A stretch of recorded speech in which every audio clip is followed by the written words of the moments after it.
What? You're in radio now. You can do it in a hoodie.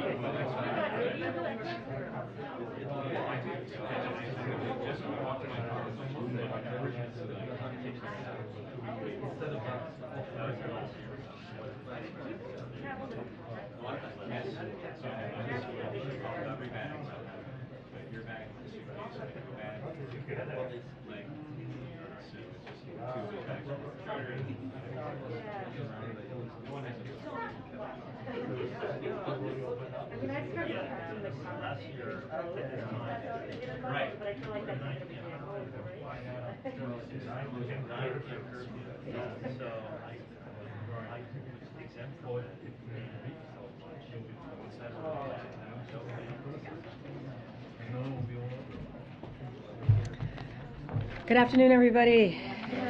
Sorry we're starting a little late. We had to finish for the president to complete his remarks, and that was a request that we got from WACA, so we wanted to make sure we adhere to it. As you all know, National Security Advisor Jake Sullivan is here. He's going to take your question, preview Asia, and he has a hard out at 2:30, so we're going to try and get him out of here. Okay, all yours. And I have 20 minutes of remarks, so I hope you guys will bear with me. I actually do have a number of things to get through because we have quite a stretch ahead here with respect to the President's foreign policy and national security priorities. Very good to be back with you guys today. Today, Finland and Sweden submitted their applications for NATO membership. President Biden has welcomed those applications, and he looks forward to working with NATO allies and with Congress on a swift accession process. Oh, sorry. No, Sorry. not a problem. We got the audio. Small interruption of the accession process right there, but everything will be on track just fine. Tomorrow morning, the President will welcome the President of Finland and the Prime Minister of Sweden to the White House to coordinate on the path forward. And the three leaders will also have the chance to compare notes on our united efforts to support Ukraine and its defense against Russia's brutal invasion. They will also have the opportunity to speak to the press and the public to affirm our shared vision for a peaceful and secure Euro-Atlantic region. This is a historic event, a watershed moment in European security. Two nations with a long tradition of neutrality will be joining the world's most powerful defensive alliance, and they will bring with them strong capabilities and a proven track record as security partners. And President Biden will have the opportunity to mark just what a historic and watershed moment this is when he meets with them tomorrow. After that meeting concludes, President Biden will board Air Force One for a trip to the Republic of Korea and Japan. This will be his first trip as president to the Indo-Pacific, and it comes at a pivotal moment. President Biden has rallied the free world in defense of Ukraine and in opposition to Russian aggression. He remains focused on ensuring that our efforts in those missions are successful. But he also intends to seize this moment, this pivotal moment, to assert bold and confident American leadership in another vital region of the world, the Indo-Pacific. That began last week with his hosting of the U.S.-ASEAN Summit here at the White House, where he welcomed 9 leaders from Southeast Asia for a substantive set of meetings that covered a diverse agenda from economics and security to technology and energy. President Biden made a series of significant announcements to show that when it comes to engagement with ASEAN, we're not just talking the talk, we're walking the walk as well. This week, the President turns his attention to Northeast Asia. And on this trip, he'll have the opportunity to reaffirm and reinforce 2 vital security alliances, to deepen 2 vibrant economic partnerships, to work with 2 fellow democracies to shape the rules of the road for the 21st century, and to thank his allies in Korea and Japan for their remarkable and in some ways unexpected contributions to the effort to support Ukraine and to hold Russia accountable. In Korea, President Biden will meet with the newly inaugurated Korean president, President Yoon, who campaigned on the platform of strengthening the U.S.-ROK alliance and on improving relations between the ROK and Japan.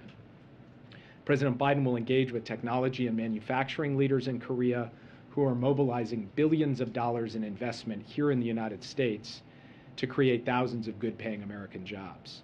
He will see American and Korean troops standing shoulder to shoulder in defense of our collective security and consult on the challenge posed by the DPRK's nuclear and missile programs. And he will highlight the truly global nature of the US-ROK alliance, from climate and energy and technology to economic growth and investment. In Japan, President Biden will meet with Prime Minister Kishida and his team, and we believe that the US-Japan alliance at this moment under these two leaders is at an all-time high. This visit can take us even higher. The two leaders will consult on the broad and deep economic relationship between our two countries, as well as on a range of regional and global security issues. We'll also cover the DPRK, as well as a number of other security issues, both in the Indo-Pacific and more broadly around the world. The US-Japan alliance is the cornerstone of peace and stability in the Indo-Pacific, and Japan's contributions as a security partner are rightly growing as the regional security picture becomes more challenging and dynamic. President Biden and Prime Minister Kishida will also be able to compare notes on the G7 agenda as the G7 summit approaches next month in Germany. In Japan, President Biden won't just have a bilateral program. He'll also have the opportunity to participate in the second in-person Quad Summit, following on the summit he hosted here in Washington last September. He will do this alongside the Prime Minister of Japan, the Prime Minister of India, and the Prime Minister of Australia. And we believe that this summit will demonstrate, both in substance and in vision, that democracies can deliver, and that these four nations working together will defend and uphold the principles of a free and open Indo-Pacific. While he's in Tokyo, President Biden will also launch a new, ambitious economic initiative for the region, the Indo-Pacific Economic Framework. IPEF, as we affectionately call it, is a 21st century economic arrangement, a new model designed to tackle new economic challenges, from setting the rules of the digital economy to ensuring secure and resilient supply chains, to managing the energy transition, to investing in clean, modern, high standards infrastructure. President Biden will be joined in person by the Prime Minister of Japan for the launch of IPEF, and virtually by leaders from a number of Indo-Pacific partners, from down under to Southeast Asia to Northeast Asia. On security and economics, on technology and energy, on investment and infrastructure, we think this trip is going to put on full display President Biden's Indo-Pacific strategy, and that it will show in living color that the United States can at once lead the free world in responding to Russia's war in Ukraine, and at the same time chart a course for effective, principled American leadership and engagement in a region that will define much of the future of the 21st century. And with that, I'd be happy to take your questions. Yeah. Thanks so much. Can you talk to us about Turkey and what the administration is doing, and what conversations you might be having with Turkey about their plans to block Finland and Sweden's applications? Is there a deal to be struck with Turkey? We're confident that at the end of the day, Finland and Sweden will have an effective and efficient accession process, that Turkey's concerns can be addressed. Finland and Sweden are working directly with Turkey to do this, but we're also talking to the Turks to try to help facilitate. I spoke with my counterpart today. Secretary Blinken is meeting with his counterpart, perhaps as we speak, in New York. And we feel very good about where this will track to. And President Biden will express that confidence, as we believe the President of Finland and Prime Minister of Sweden will express that confidence tomorrow. Yeah. The Korean media is reporting that President Biden will meet with former President Moon Jae-in during his visit to Seoul. Is that accurate? We don't have a meeting scheduled with President Moon at this time. Have there been any discussions between U.S. officials and Korean officials about Moon Jae-in potentially taking on a special envoy to North Korea-like role? I'm not familiar with any discussions along those lines. Yeah. In the statement today welcoming Finland and Sweden's application to NATO, almost at the very end, it said that while their applications for NATO membership are being considered, the U.S. will work with Finland and Sweden to remain vigilant against any threats to our shared security and deter and confront aggression. Does that mean that the U.S. is extending the NATO security umbrella to them while their applications are in process? Article 5 only kicks in once all 30 allies have ratified the accession protocols and they become full-fledged members of the alliance. But the United States is prepared to send a very clear message, as are all of our European allies, that we will not tolerate any aggression against Finland or Sweden during this process. And there are practical measures that we can take along those lines that Secretary Austin will coordinate with his counterparts in both Finland and Sweden. Yeah. Jay, two questions, one on the accession and one on your trip. So when the initial NATO expansion happened, of course, there was a huge debate in Washington about whether it was a good idea or not. Remember, Ken himself wrote in the New York Times that he wasn't in favor of it. Was there any similar debate that went underway here about whether or not bringing Finland and Sweden in was a good idea or whether it would further corner Putin? And on the trip, tell us a little bit about what you know on the evidence that North Korea may attempt either a nuclear test, hard to imagine what they would accomplish by a seventh test, or a missile launch, and what your preparations are if that happens during the trip.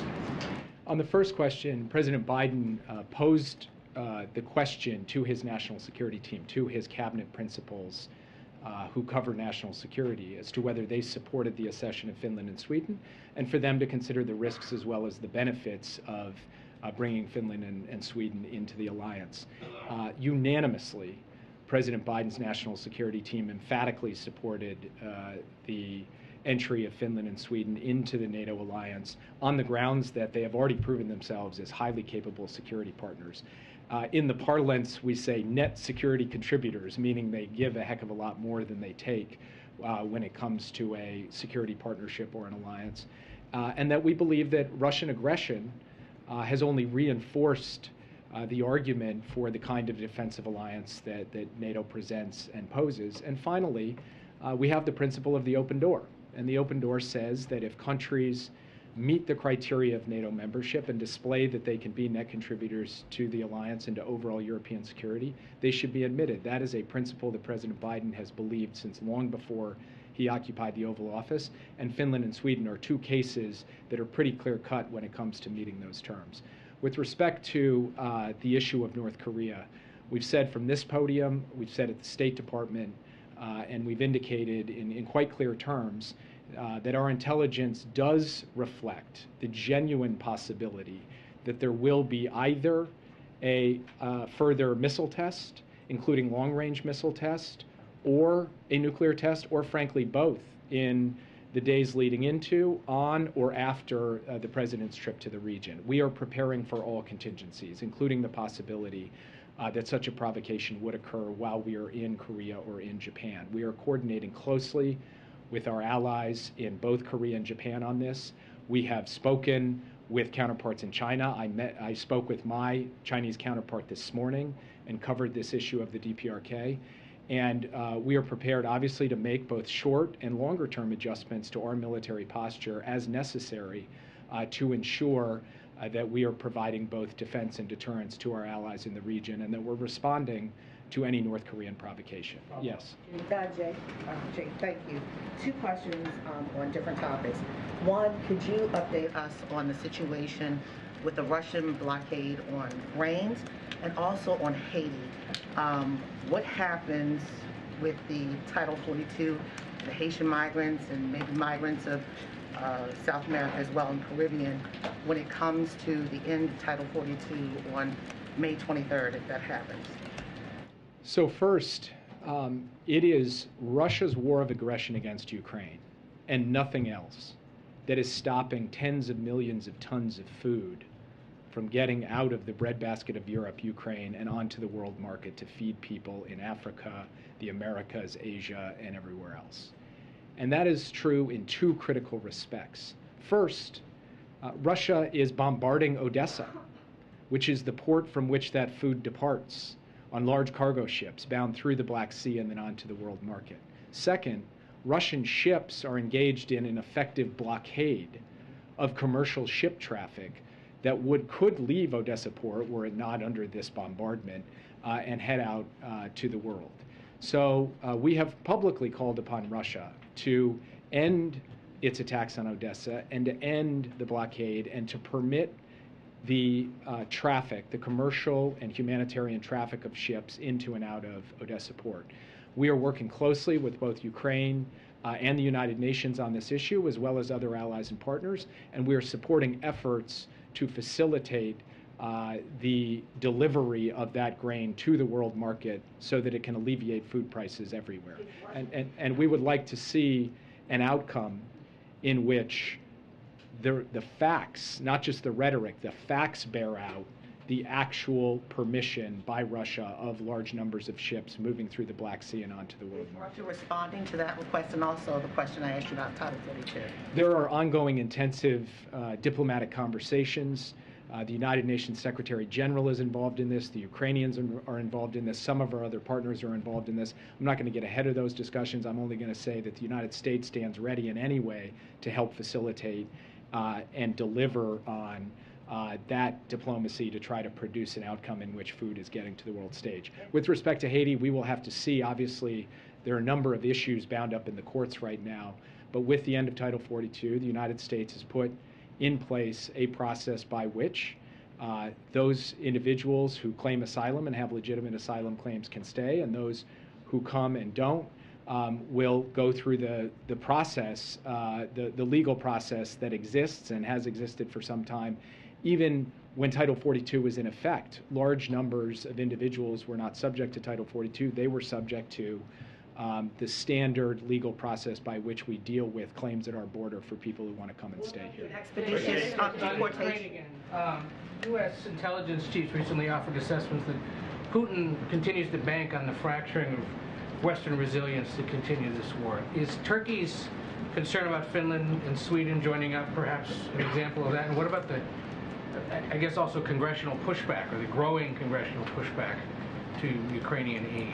And what are you guys doing sort of in both regards to make sure that that doesn't continue to happen? I know you described some of it, but it does seem now that there are examples, at least, of growing concern or criticism, resistance. And then I got one other in another part of the world. Okay.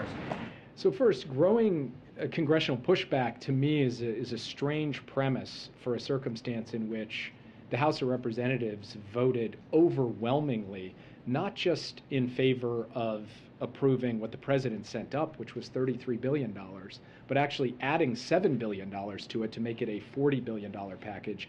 And we expect a similar overwhelming bipartisan vote in the Senate once the final procedural hurdles are cleared over the next 24 to 48 hours.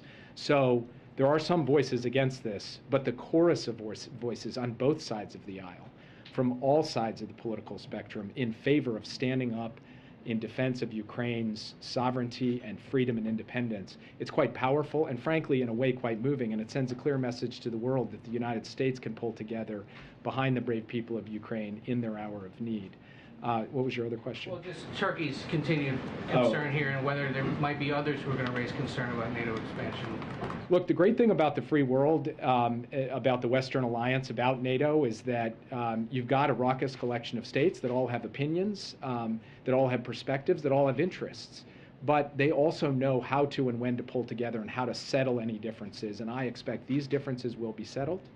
I expect that NATO will speak with one voice in support of Finland and Sweden at the end of the day. And I think the remarkable unity you've seen with respect to sanctions coming out of the EU, the United States, and our Indo-Pacific partners, the support that we have provided Ukraine in terms of military and humanitarian assistance, it's only grown stronger over the course of the last 12 weeks. And we expect that that momentum will continue. And it's having a major impact on the battlefield. Ukraine won the Battle of Kyiv. Ukraine has now beaten Russia back from Kharkiv, and Ukrainian defenders are putting the military assistance we provided to good use in defending territory in the Donbass as well. Yes. Can I discuss a little bit about the challenges of trying to focus on the Indo-Pacific, a priority for you all from the get-go, given just, I mean, look, a bulk of the questions even here today have focused on other parts of the world. Tomorrow, Finland and Sweden are going, just the juxtaposition of what is going on in the world right now, as you all are trying to focus on the Indo-Pacific. You know, it's interesting. We actually don't regard this as a tension between investing time, energy, and attention in Europe and time, energy, and attention in the Indo-Pacific. We regard this as mutually reinforcing. First, look at the Indo-Pacific partners that have stepped up to help make these sanctions and export controls as effective as they are. Korea, Japan, Australia, even Singapore. Second, look at the extent to which European countries are increasingly invested in the Indo-Pacific, in helping ensure that our vision of a free and open Indo-Pacific is actually realized. We see that with the AUKUS partnership, where you've got the United Kingdom alongside Australia and the United States. We see it with the way the European Union has, for the first time ever, put out an Indo-Pacific strategy. And so actually, we think that there is something quite evocative about going from meeting with the President of Finland and the Prime Minister of Sweden to reinforce the momentum behind the NATO alliance and the free world's response in Ukraine, and getting on a plane and flying out to the Indo-Pacific, not just to deal with security issues, but to unveil a new far-reaching economic initiative, to host a Quad summit that will cover climate and cyber and emerging technologies, and to deal with Korea and Japan on issues that actually affect working people here in the United States, including major investments that will create jobs in states across the country. So for us, there is a certain level of integration and a symbiosis in the strategy we are pursuing in Europe and the strategy we're pursuing in the Indo-Pacific. And President Biden's unique capacity to actually stitch those two together is, I think, going to be a hallmark of his foreign policy presidency. Yes. Can you provide an update on when the president will visit Israel? And secondly, can you elaborate further on the specific security guarantees that the United States has made Finland and Sweden in the interim period?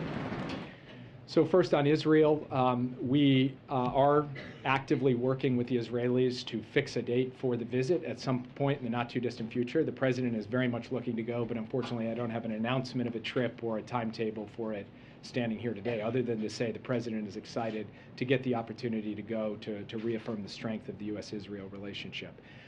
With respect to the specifics on security commitments or assurances or actions that we will take with Finland and Sweden, those are ongoing conversations that are happening at an operational and technical level between our Department of Defense and their ministries of defense, and also with other NATO allies and partners.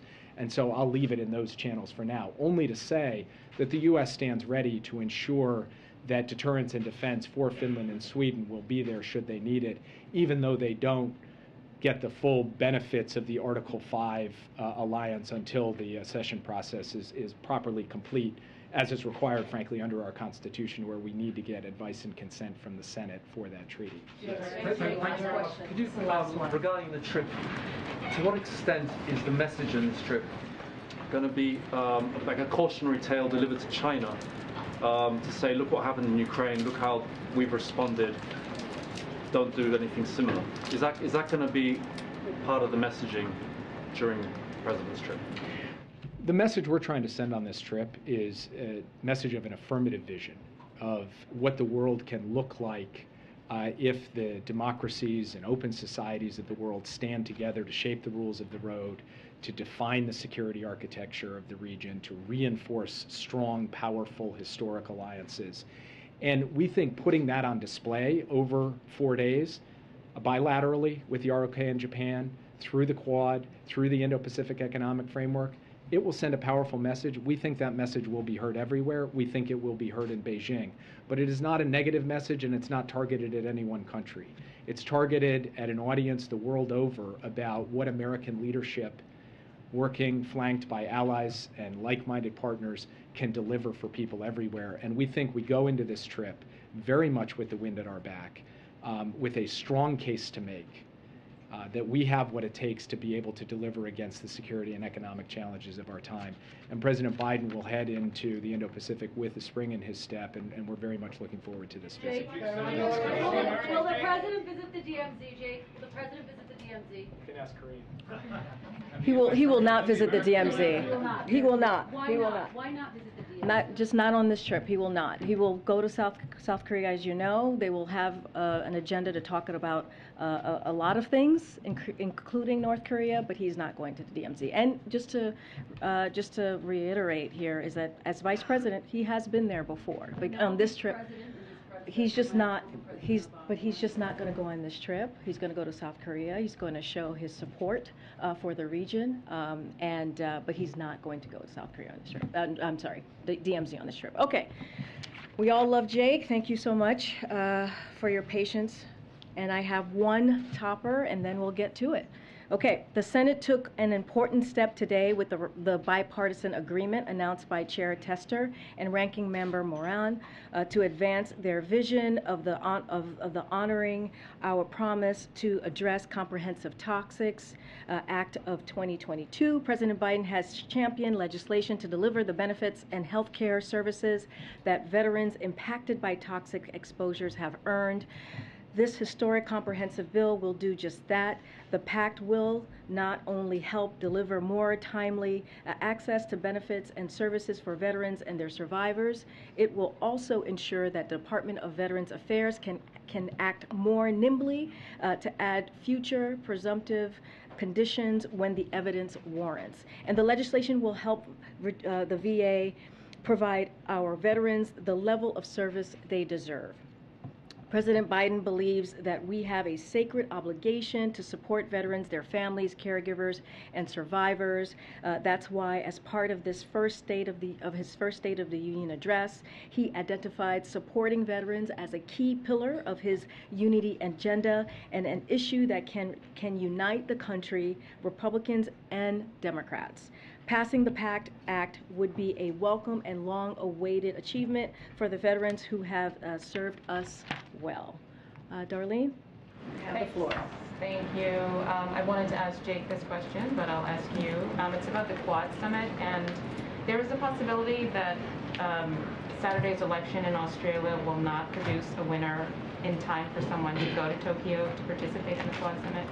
So what contingencies are there? Will the Quad meeting go ahead if Australia cannot participate? I believe the Quad meeting will go ahead. I don't have any more specifics than that about how that's going to affect any further deeper. But from what I understand, even Jake said this, that there's going to be a Quad summit. It's going to happen. We can talk more about the specifics of what it will look like with Australia. And then the First Lady's office informed us that Ashley Biden, the president's daughter, is positive for COVID. Can you tell us when was the last time the president tested negative? Is he testing today in preparation for travel? Yep, so the president tests regularly throughout the week as part of a cadence determined by his doctor. As we've communicated, the president is not a close contact with Ashley. It's been several days that he and the First Lady last saw Ashley. I think about a week is what I've been told. If his testing were to change because of a close contact, we'd let all of you know, but his cadence has not changed. I don't have when he last tested. And then one final question on the church attack in California over the weekend. We haven't seen the president comment on that at all. Is he concerned that what happened there could somehow destabilize relations between Taiwan and China? Does he have any plans to call or reach out to Taiwan or China or anything like that? So I don't have any calls to preview of calls with Chinese and Taiwan as it relates to this particular case. Our thoughts are with all of those affected by gun violence, including all the other incidents that happened this weekend in Houston, in Milwaukee, in Chicago, and as we know, in Buffalo. Federal law enforcement is supporting as needed, and the White House has been in touch with local leaders. These shootings, and of course, the one in Buffalo, as the president and the First Lady went to grieve with the community yesterday, as all of you know, are a sad reminder of how important it is to redouble our fight against gun violence and violent crime. And as part of the president's comprehensive strategy to fight gun crime, we're putting more cops on the beat, as you've heard us say this past year and a half, as we're talked about gun comprehensive approach here, cracking down on firearms trafficking, investing through the ARP and community programs to prevent crime. But I don't have any more to share on any calls that may have occurred. Okay, I'm going to go to people who haven't asked a question. Go ahead, Ashley. Thank you. Two questions. Following up on Darlene and Ashley Biden having COVID, she's in good company in this White House in that the Vice President had it, the second gentleman had it, you had it, Jen Psaki had it twice, a number of top cabinet officials had it. number of other aides in the West Wing, and no one so far that I can remember has been deemed a close contact of the president. Why are none of these people close contacts of the president and his sister, actually, including family members? And also, are there steps that the president is taking beyond the CDC guidelines that you could lay out? Are meetings in the Oval being kept under 15 minutes? Is everyone masked? Well, I'm glad to be said I was in good company. Appreciate that. So it is, we take extra precautions. To your last question, I'll answer that first, here at the White House. And we've said this before when we're in the meeting. I was in a meeting with the president earlier today. I got tested first. I put my mask on and we socially distanced. Those are the extra protocols that we do take with the president and all the principals, not just him, just to make sure that we just take that, that extra added step there. Look, you know, the close contact is as it's deemed by CDC. And he hasn't seen Ashley in several days. And it's also, there's a time component to how long that person was in the room. We all wear masks. Yeah, I mean, the way we, if there was a close contact or he's a close contact of someone, we would let you know. And on guns, yesterday when he was leaving Buffalo, the president said, "I've got to convince the Congress that we should go back to what I passed years ago." I just want to confirm that he was referring to the 1994 assault weapons ban. And my question is, you know, when he was the point person for President Obama after Sandy Hook, mentioned to me, which went far less far than an assault weapons ban, failed. What makes him think that he could get that through when so far no meaningful legislation has gone through in the past decade? I mean, look, this is what the president said yesterday, right? He understands it's not going to be easy, but he knows that there's more to do.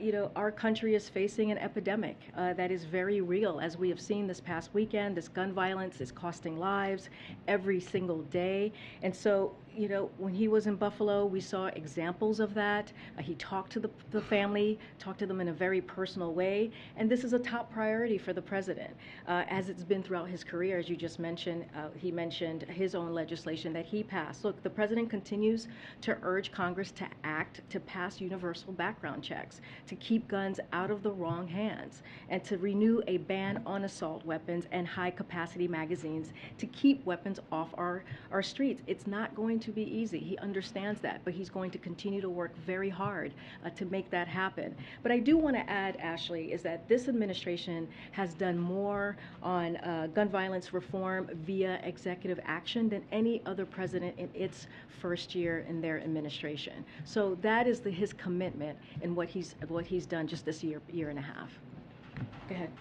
Thanks, Karine. Jake mentioned his conversation with his Chinese counterpart this morning.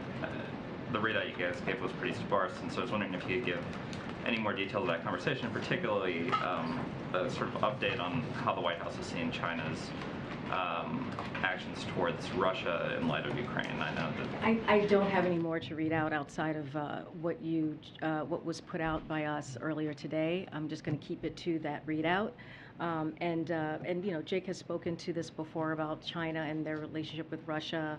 We haven't seen any evidence of any like material that has been provided to Russia. That continues to be the case. I don't have any more to add. I wanted to ask about a pair of bills on Capitol Hill right now. Sure.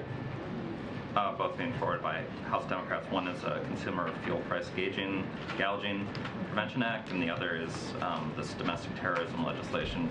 I haven't seen statements of administration policy on either, and I'm wondering how supportive the president is, particularly on the domestic terrorism legislation. He kind of, on the tarmac yesterday, seemed to say that he didn't think it was necessary. So on the gas price gouging legislation that you just mentioned, look, the president welcomes all ideas to protect consumers and to make sure that oil companies aren't taking advantage of Putin's war and are competing fairly. He's been very clear on that. President Biden has been also very clear that no company should be engaging in unfair practices to hike prices on American consumers. As the president has said, President Putin's actions are what is driving the price increase at the pump. The president is focused on doing everything in his power to address the Putin price hike, including the largest ever release from the Strategic Petroleum Reserve, as we've talked about here at this podium, and working around the clock to diplomatically build a coalition of countries for the largest release in foreign reserves ever. We know that there are a number of ideas being suggested by our allies and in Congress, and look forward to engaging on this issue so we can get Americans some relief, especially as we're in this particular time right now with high prices. And one last one, the Dow is down 1,100 points so far today. Chairman Powell did an interview with the Wall Street Journal in which he said he'd push forward on additional rate hikes, even if it resulted in unemployment coming up. Also, presumably baked into that is the stock market. We've seen the stock market do poorly as Fed hikes rates.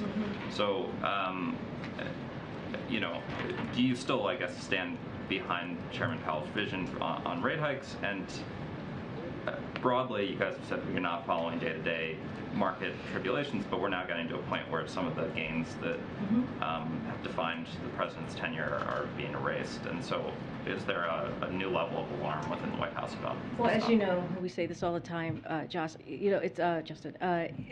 The Fed chair, you know, the Federal Reserve is independent. We leave them to make their own policy decisions. We do not get involved in that, and nothing has changed on how we see the stock market. We do not. That's not something that we keep an eye on every day.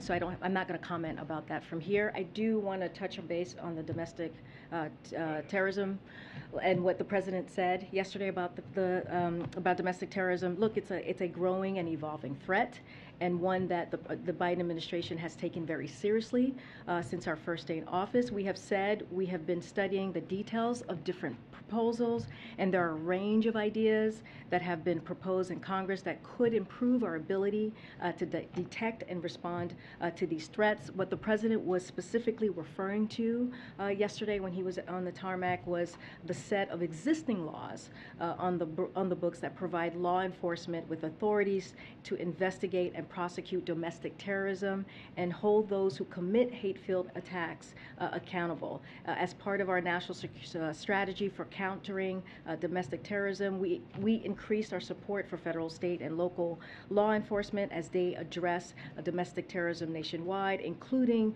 increasing resources and providing trainings to thousands of law enforcement entities. DOJ has made domestic terrorism-related investigation and prosecution a top priority at the national and local level, and plus DOJ earlier this year announced the creation of a new domestic terrorism unit with the counterterrorism section of the National Security Division that will enforce the expertise and experience on these issues available to federal prosecutors nationwide. So there is a commitment there, and that's what he was talking about. Go ahead. We're about 3 weeks away from the Summit of the Americas. You've got Chris Dodd down in Mexico today trying to convince President Lopez Obrador to come.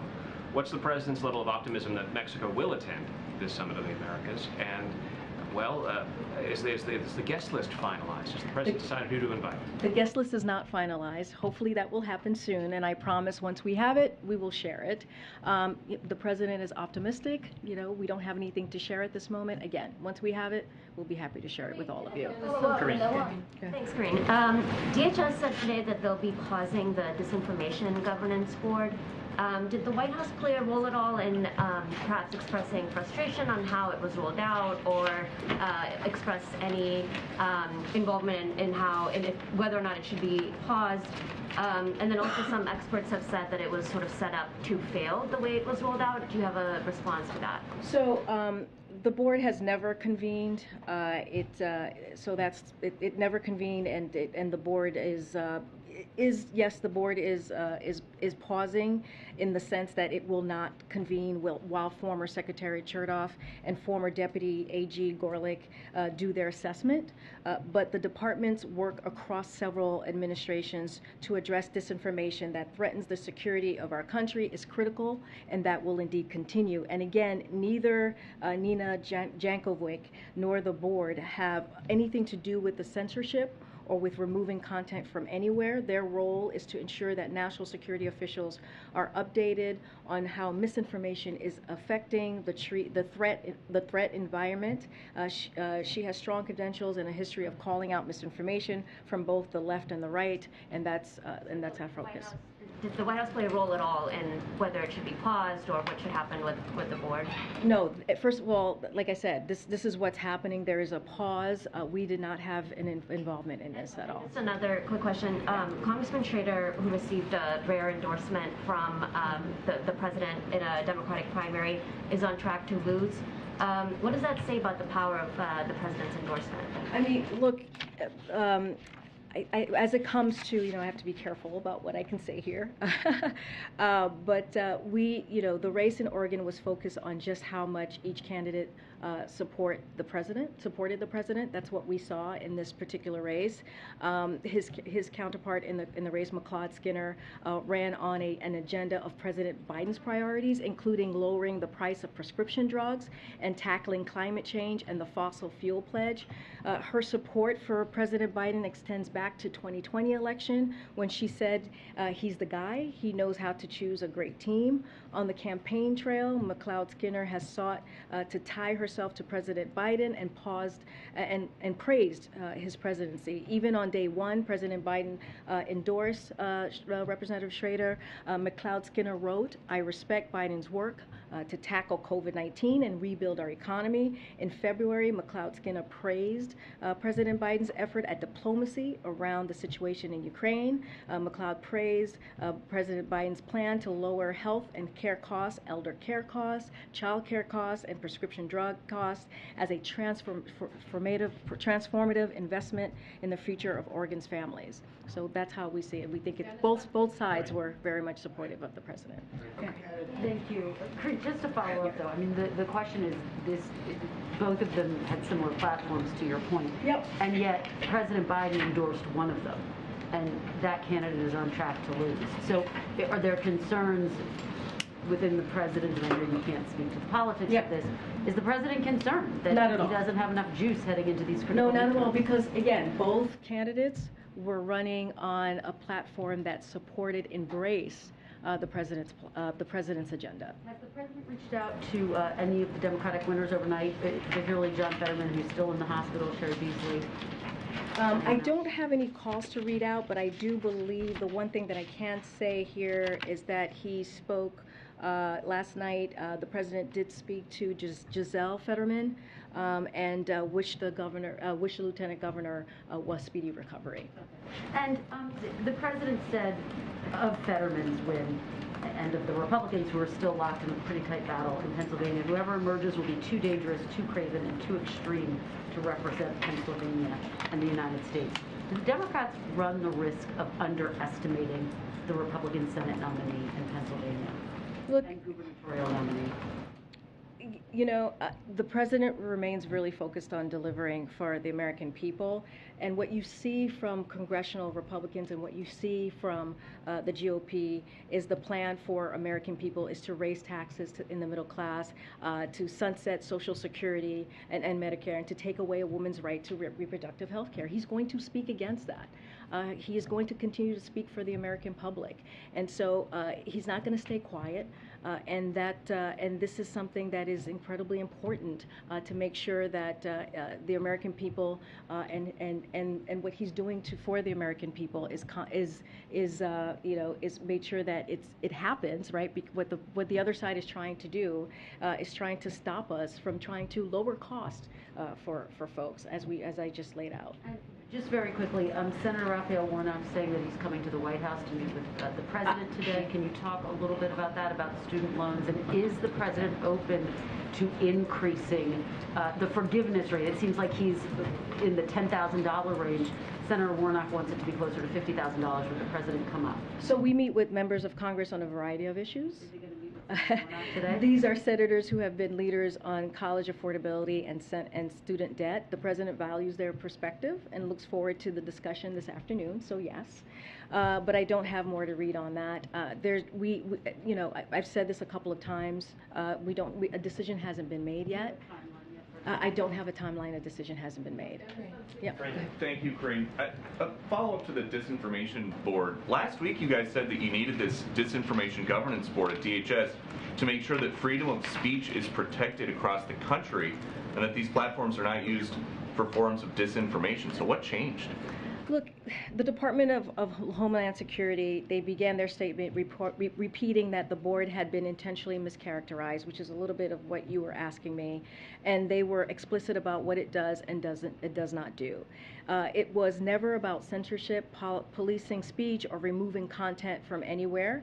Its function was to keep Homeland Security officials aware of how bad actors, including human smugglers, transnational criminal organization, and foreign adversaries could use disinformation to advance their goals. As Secretary Marco said, he has asked former DHS Secretary Michael Chernoff and former DAG Jamie Gorelick to lead a thorough review. This is the pause that I was talking about, an assessment as members of the bipartisan Homeland Security Council Advisory Council. The board will not convene during that period, but the departments work across several administrations to address disinformation that threatens the security for our country is critical and will continue. So that work is going to continue. So if it's pausing because you think the board was mischaracterized, then the Disinformation Board is being shut down because of disinformation? Is that what's happening here? Look, I mean, the board was put forth for a purpose, right? To make sure that we really did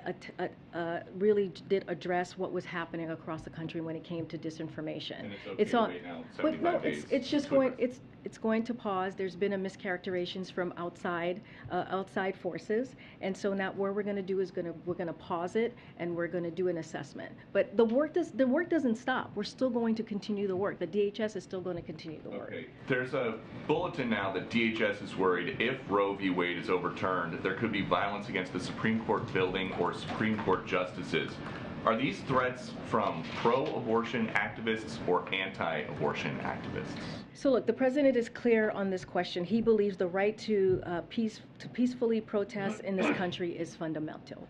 But he also believes that violence, threats, and intimidation have no place in political discourse anywhere. That is true whether it is in front of a courthouse or in front of a healthcare clinic. And that's the thing.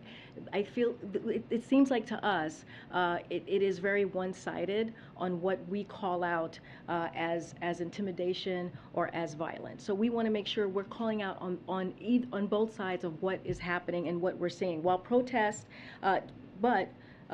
while protests have been peaceful to date, the Department of Justice has U.S. Marshals providing support to support court-martial, and the President believes Congress should pass the legislation to fund increased security for court and judges as soon as possible. Yesterday, in reference to this, the Department of Homeland Security said they are committed to protecting Americans' freedom of speech and other civil rights and civil liberties, including the right to peacefully protest.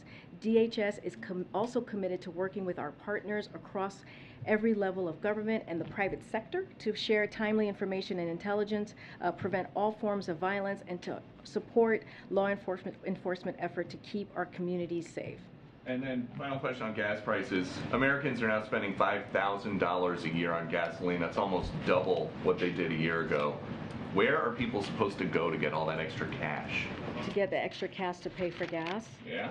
Well, I mean, one of the things that we've been very clear about is to do everything in our power to make sure that we lower costs. It is important. We see it. The president understands what the American people is going through, and that's why we're doing everything that we can. We've made multiple announcements in the past several months of what we're doing, whether it's the Strategic Petroleum Reserve, whether it's the Ethanol 15, to make sure that the American people are not feeling Putin's price hike. This is where this is coming from. 60 to 70% of the current price hike that we have seen has come from Putin's aggression against Ukraine. So the president announces on March 31st that he's got all these steps to lower gas prices, and it's still Putin's fault 7 weeks later. Well, because what I'm saying is since Putin's war, aggression against Ukraine started back in February, we did see a spike. But before then, it had the price per gallon had fallen down about 10 cents or more. And then Putin started his aggression on Ukraine, his violent aggression on Ukraine against their democracy, against their sovereignty. And we saw the facts show it went up about 60 to 70%. So it is Putin's tax hike. This is what we're talking about. On that same subject, Would you come to the back on inflation. at some point? Sure. Thank you. the inflation concerns are now rubbing off on quarterly earnings reports for a lot of big companies. Target, for example, today says it missed its estimates because of increased costs of transportation and gas. That's part of what's driving this at least 1,100-point drop in the Dow so far. What would you say, what does the White House say to investors and everyday Americans who are concerned that there's no end in sight to these price hikes? Look, I'm not going to speak to the stock market, but, this is something that is very important to the president when it comes to inflation and making sure that we lower costs for the American people. Last week, we announced new steps with private sector to lower the price of high-speed internet for tens of millions of Americans. The president traveled to Illinois to announce new actions to give farmers the tools and resources so they need to boost production, lower prices, and feed the world. The nonpartisan Congressional Budget Office found that the deficit fell by $1.5 trillion this year, putting us on track for the fastest deficit reduction in any year on record. These actions build on other actions the president has taken to lower costs in recent weeks. Again, this is to address Putin's price hike at the pump. The president, as I was saying, allies and partners around the world, they came together. I was talking about the Strategic Petroleum Reserve, the 1 million barrels of oil per day for the next 6 months, in addition to the 60 million barrels of oil from other countries' reserve. I talked about the E15 gasoline that we have allowed to happen so that it could be sold this summer. The president also announced administrative actions to save hundreds of thousands of families hundreds of dollars per month by fixing the Affordable Care Act's family glitch. These are the things that we have been working on. This president has been working on for the past several months, understanding that it is important to lower the cost for American families, and we're going to continue to do that. I'm going to try and go to the back. Go ahead, you, sir. Thank you very much. Thanks a lot. Oh, yeah, go ahead. Go ahead. Can you talk a little bit about President Biden's long-term thinking on Ukraine? There's a possibility this war could go on for months or years. And what is the president's commitment to supplying weapons to Ukraine in the long term? Well, as you know, there is a supplemental. There is a Ukraine funding that's in the Senate right now for about $40 billion that we are encouraging the Senate to pass, and so that is going to be part of continuing to help Ukraine with material, with defense material and humanitarian aid. Look, this is something that's incredibly important to the president, but also to our partners and allies, that we make sure that Ukraine is able to defend their democracy. It is important for us as a country, as a leader in this world, to make sure that we're doing everything that we can so that happens. What is happening in Ukraine for defending their democracy, defending their territorial integrity, defending their sovereignty, affects us all. And so this is something that we are going to continue to be partners with our allies, our partners. Jake was talking about the NATO alliance and how strong they are, how unified, how they're speaking in one voice in a way that we have not seen in years. And so this is something that we need to continue to be a leader on, and that's what he believes. And it's important to make sure that we protect our country's democracy. Making if Putin escalates after Finland and Sweden join NATO? Well, I'm not going to go into hypotheticals. We're going to focus on what's happening here and now. Again, I think one of the things that we have to remember, this is a war that Putin started. This is a war, his aggression, his very violent war that we have seen. The Ukrainians and their government have fought very bravely, and we've seen that with Kharkiv. We've seen that what they've done in Kiev. It is remarkable what they have been able to do in fighting back this aggression against their country. And so that is going to be our focus, to make sure that they have everything that they need to strengthen their table when it comes to hopefully having some diplomacy and getting to an end of this war. But in the meantime, we have to support them. Karine. Yep. Go ahead, Jonathan. Thank you, Karine. In the wake of the Buffalo shooting, there have been several civil rights groups who have expressed some unhappiness at the lack of outreach from the Biden White House and frustration about a lack of progress on hate crimes, gun violence, and so on. I'll just read you one. Yeah. The Reverend Al Sharpton, who has been a visitor to the White House several times, says, quote, "This administration has met less with civil rights and civil liberty groups than previous administrations in a formal, substantive way." He goes on to say that they've asked for a meeting here in the wake of this shooting, and, quote, "We've got no response from the White House." Can you give an update on this? Will there be a meeting with civil rights groups, and can you address his frustrations? So, I don't have any meetings to read out for you, or any meetings scheduled at this time. You know, we respect the Reverend. He's been here many times before, as you know.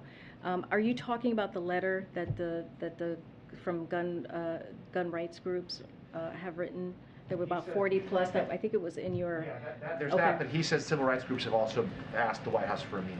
Yeah, we've met with civil rights groups over the last year and a half. I don't have any meetings to read out to you at this time. Look, the one thing I do want to say is that, you know, the president agrees with these groups on the urgency of acting, and he applauds the work that they're doing to rally support around the country for a common sense agenda to fight the epidemic of gun crime. He understands that. That's one of the reasons he went to Buffalo, to have that conversation, to grieve with the family, and he spoke to them in a very personal way.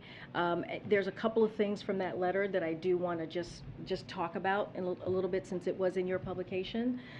He agrees that innovative neighborhood-based crime prevention programs like community violence intervention need to be at the core of our toolkit to make our common sense safer. That's why the president has unlocked existing money within the government to invest in community violence intervention. That's why he secured more money for that in his 2022 budget, and that's why he's calling for a significant increase in funding in his 2023 budget. He is calling for a $5 billion investment over 10 years. The president also is going to continue to call on Congress. He talked about this yesterday when he was in Buffalo, to pass common sense gun violence legislation that would keep weapons off our streets and keep guns out of the hands of criminals. We're working closely with Leader Schumer and Speaker Pelosi on this and other issues, and we'll defer to their judgment on legislative mechanics, give them space to work on that and to do that. And finally, on the question of a gun violence coordinator, I was asked that yesterday. I think I was asked specifically about an office.